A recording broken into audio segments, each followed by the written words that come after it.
Hey everyone, this is Elijah Johnson with FinanceandLiberty.com, and back with us today is Dr. Ron Paul, former congressman and former Republican presidential candidate, and now the host of the Ron Paul Liberty Report. Dr. Paul, thank you so much for joining us today. Good, Elijah. Nice to be with you again. All right. You recently wrote an article about the path to Fed exit. Now, I'd like to read a quote from one of your articles. You said that the Fed's action affects the entire economy and impacts the lives of all Americans, as well as people around the world. I guess, did you want to expand on this and the importance of basically ending the Fed? Yes, because it's a subject I've been dealing with for a long time. Matter of fact, the subject of money and the Federal Reserve motivated me to run for Congress in the 1970s because I came across Austrian economics in the 60s, and they made some predictions that the pseudo-gold standard set up at Bretton Woods in 1944 would not last. It did not last, and it collapsed in 1971, and that got me very much involved. It is a big deal. It's a big deal because the dollar is a total fiat currency.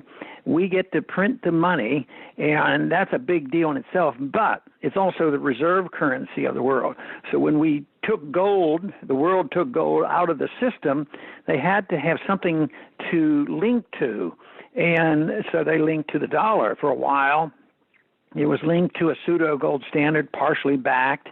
For a while, we could,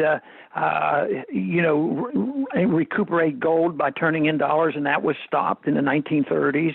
But in 1971, not even foreigners could do it. So that unleashed this total power of our Federal Reserve to print money for anything and everything that it wanted. And we gained great advantages for this because it was like we had a gold machine. And as long as the people trusted the paper as if it were gold, we had this privilege that we could spend overseas. It's also one of the reasons why our jobs go overseas, too, because it's cheaper for us just to buy stuff than to produce things. So it creates tremendous imbalances. This system of money creates successive debt, and because interest rates have to be low in order to keep it going, it causes a lot of bad investment, malinvestment. People spend money the wrong way. Consumers get the wrong message. Investors get the wrong message, and that makes a very precarious economy. But it's just not domestically. It's worldwide because everybody depends on the dollar. Traditionally, up until this point, because we've had fiat currency, total fiat currency since 1971, the Fed's been able to tinker around, manipulate interest rates, cut back printing money and all. But eventually the bubble gets so big that they can't tinker anymore. If they do, there's liable to be a much bigger calamity. And that's why interest rates, they talk about it, but they essentially never raise interest rates. The world is involved in zero interest rates. Some countries are charging you to put money in the bank.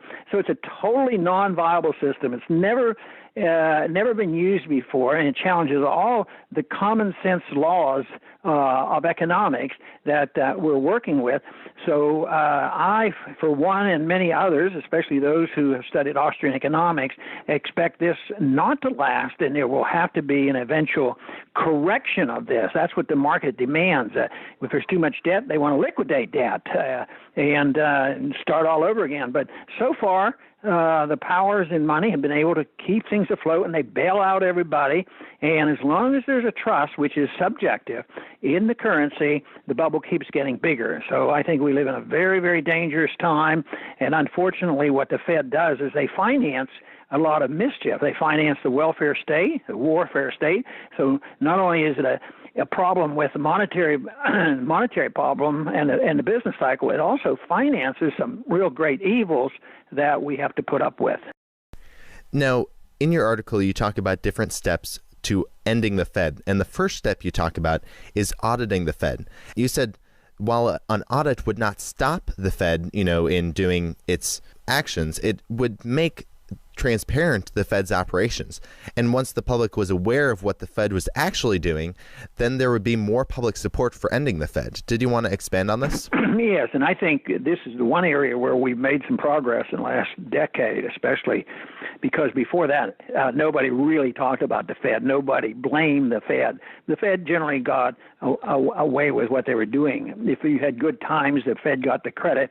If there was a slump, it was due to free markets and gold standards and all these things, and the Fed would come to its rescue by printing more money.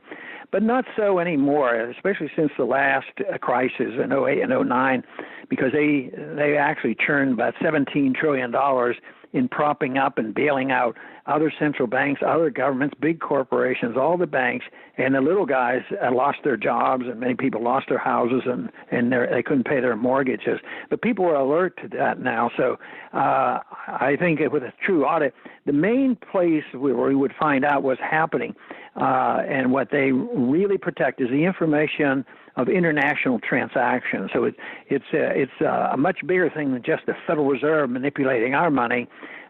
We were responsible for propping up a lot of governments, and I'm convinced personally that at the same time we get involved in countries, and when we freeze assets and bail out certain countries, that we're very much involved in foreign policy. So we literally can create money out of thin air, send it to them, and prop up a government. Then they have to do our bidding, or they, because we're powerful, we might come down hard on them economically.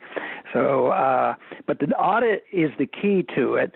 And like you mentioned, it doesn't answer all the questions, but it's one step further, because we've used the issue of transparency and the people have a right to know about how this secretive monopoly works. This has been very beneficial and very helpful. So my guess is it's going to be very difficult to get enough votes in the Congress. The people are waking up. Congress is very slow, and the special interests pay their way. So they're not in the next year or two going to vote and really rein in the Fed. I think the more the people know about it, the more likely it is that when the major crisis comes, they're going to understand it better, and they're going to realize that we have to have monetary reform, which means giving up on this idea that you can print money out of thin air, call it wealth, and think people are going to get rich over this and have a healthy economy. Now, one of the big steps after ending the Fed that you talk about is to establish a true gold standard. Can you explain what you think an ideal gold standard is, and how it differs from what you call a phony gold standard that we've seen in the past? Yes, it makes a difference. Some of the phoniness that are presented now, today, and proposed, and what we've had in the past, they worked for a while. The Bretton Woods was a phony gold standard. In 1944, Americans weren't even allowed to own gold, and the dollar was backed by gold, but only by foreigners and foreign central banks that would turn in $35. They got an ounce of gold. Well, that failed because we didn't have enough gold, and we kept printing a lot of money. So the phony stuff, comes to an end. And even when we had, before 1971, we would have fractional reserves. Instead of 100% backing of your currency, they might back it by 40%, then down to 25%, and then eventually nothing. The temptation is always too great by authorities who like to spend money, and they find it difficult to just keep raising taxes. People rebel against that. So the Federal Reserve is actually in the taxing business. So they print the money, dilutes the value of the money in your pocket, and so therefore they're taking value from you without sending the IRS to take the money. And this is the way they have always financed wars.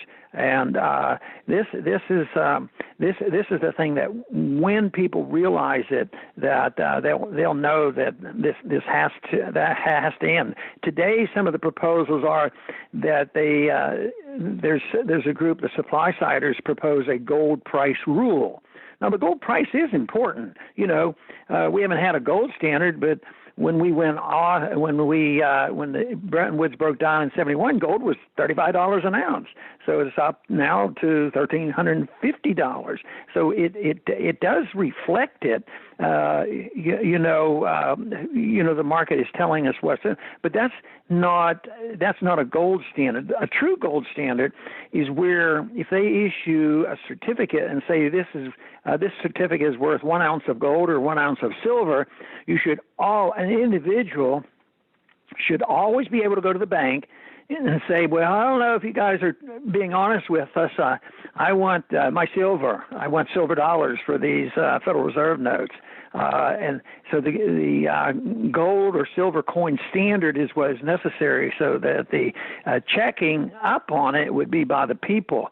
And the gold rule people are just saying, well, when we see the price of gold goes up, we need to, change our monetary policy.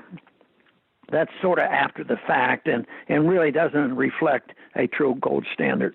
Before we let you go, can you discuss a little bit about the importance of, also besides gold, just free market currencies and making those legal? Yes, and this is has been one of my proposals, and that is competing currencies. And so at the national level, you'd have to do a few things. You'd have to repeal the legal tender laws, because now the legal tender says that the Federal Reserve note, which is a debt instrument, is to be used for all debts, public and private, which isn't true. They already restrict us. You can't walk into the IRS and pay your taxes, that sort of thing. So, but there are on the books. We can't take a silver ounce and call it $1, and you and I do a transaction and call it $1. Then they come down hard on us. So you want to get rid of all the legal tender laws, and you have to get rid of taxes on gold, because if your paper money goes up in purchasing power, you don't pay tax on that.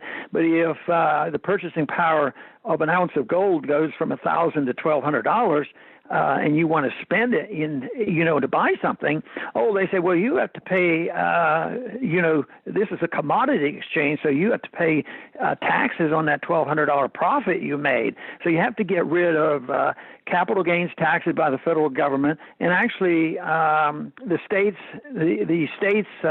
should get rid of all their sales taxes, and you could have a national law under the monetary provisions in the Constitution that say that you can't put a sales tax on money. So then you allow the people to decide, as things get rocky, use something else. I think Bitcoin sort of introduced this notion. I'm not a Bitcoin supporter, but I argued the case it should be legal as long as there's no fraud. But there are some who are trying to do a currency like a Bitcoin, but also have a gold backing to it. And that should be legal, but the taxes are an issue as well as the legal tender laws. Well, Ron Paul, thank you so much for joining us today. Before we let you go, did you want to share with the viewers any last thoughts you had and where they can find you online? Okay, the best thing to find me, I like to have people go to RonPaulLibertyReport.com. I do a daily program on there. At Central Time, I come on and do a live program on the most current issue that goes on that particular day. We do a lot on foreign policy and a lot on monetary policy. And all I know is that the group of people that you talk to, Elijah, and others still go to the college campuses, and that's where all my hope and encouragement is, because it's going to take a while. It's going to take changes, and I'm a believer that ideas do have consequences, even though it seems to be very frustrating. But so I'm delighted when I can talk to people that know what you're doing and the efforts that you made, because that tells me that the ideas are having a consequence, and that to me means that we can change this without self-destruction. And there are days when I think we're on the course of self-destruction. When I look at all the foreign involvements that we have in this idea that you can have a $20 trillion national debt, and the answer is print more money. So I'm delighted that there is a generation coming along that I think understand this a lot better than my generation in the 1950s did. I'll tell you what, I think we've made great progress. Well, definitely, and thank you once again, Dr. Paul, for joining us today. Okay, Elijah, thank you. Hey everyone, this is Elijah Johnson with FinanceandLiberty.com, and back with us today is Dr. Ron Paul, former congressman and former Republican presidential candidate, and now the host of the Ron Paul Liberty Report. Dr. Paul, thank you so much for joining us today. Good, Elijah. Nice to be with you again. All right. Ending the Fed. Yes, because it's a subject I've been dealing with for a long time. Matter of fact, the subject of money and the Federal Reserve motivated me to run for Congress in the 1970s, because I came across Austrian economics in the 60s, and they made some predictions that the pseudo-gold standard set up at Bretton Woods in 1944. So when we took gold, the world took gold out of the system, they had to have something to link to. And so they linked to the dollar for a while. It was linked to a pseudo gold standard, partially backed. For a while, we could, it would not last. It did not last, and it collapsed in 1971, and that got me very much involved. It is a big deal. It's a big deal because the dollar is a total fiat currency. We get to print the money, and that's a big deal in itself, but it's also the reserve currency of the world. You recently wrote an article about the path to Fed exit. Now, I'd like to read a quote from one of your articles. You said that the Fed's action affects the entire economy and impacts the lives of all Americans, as well as people around the world. I guess, did you want to expand on this and the importance of basic